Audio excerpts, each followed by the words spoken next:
Well, in September of 2017, Barbuda suffered a devastating hurricane that basically damaged 95% of the homes on this island. To me, I tell most persons, to me it was almost like a horror movie. To me, like you were watching a movie, but it wasn't. And for a while, I thought it wasn't going to stop because to me, the time that we got it, to me, it felt like eternity. And I think it's one of the experiences I would not even wish for my enemies or who don't like me to go through.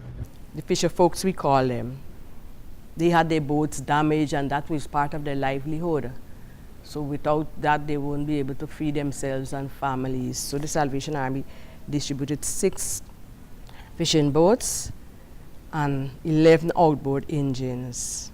As many of you know, the fishing sector is the largest non-governmental industry employer on the island. So we wanted to target that group of the economy to support them with recovering from some of the damages, the impact and disruptions of Hurricane Irma. This type of aid is sustainable in that anytime at all you provide aid that builds businesses, provide training, modernizing the operations, it is something that is, the trickle-down effects are very, very strong. So it helps the families, it helps the entire community. And when the fishermen begin to export again, it will help the country overall in its earnings of foreign exchange. So what is going on here with the Red Cross is very visionary, it's very long-term, and it's very great for the entire country of Antigua and Barbuda. To document Hurricane Irma is really important to me because that's the first time this island has ever been that devastated by a hurricane. I was here for Hurricane Lewis. That was bad, but it was nothing compared to what Irma did. And I thought to myself, after this, Barbuda will never ever be the same again. We want to build back better. We want to build back stronger. Because we are futuristically anticipating and looking at more fierce storms. And it's a wake-up call for us to use better engineering and, but just as like I said, so many things to look at the moment. When you're starting from this stage, it's really a good time to look at all of it.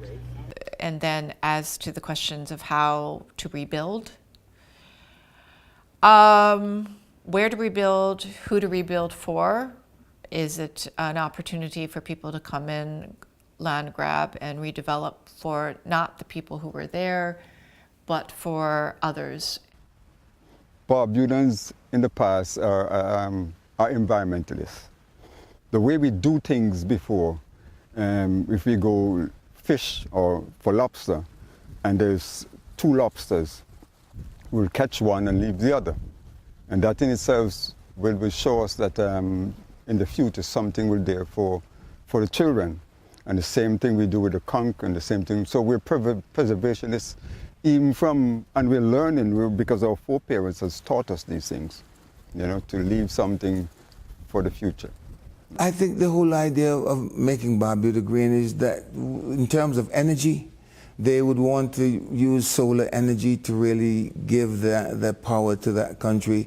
They want to also enhance the whole question of food production and food security on the island, and to make the island more sustainable on its own and more independent and self-reliant.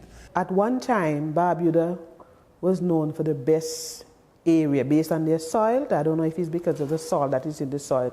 For ground peanut, what we call groundnut, they used to have the best, the sweetest, the biggest. One of the things that we explored as part of the Barbuda Research Complex was introducing aquaponics to Barbuda and have the secondary school students actually not just read about aquaponics but have a hands-on experience.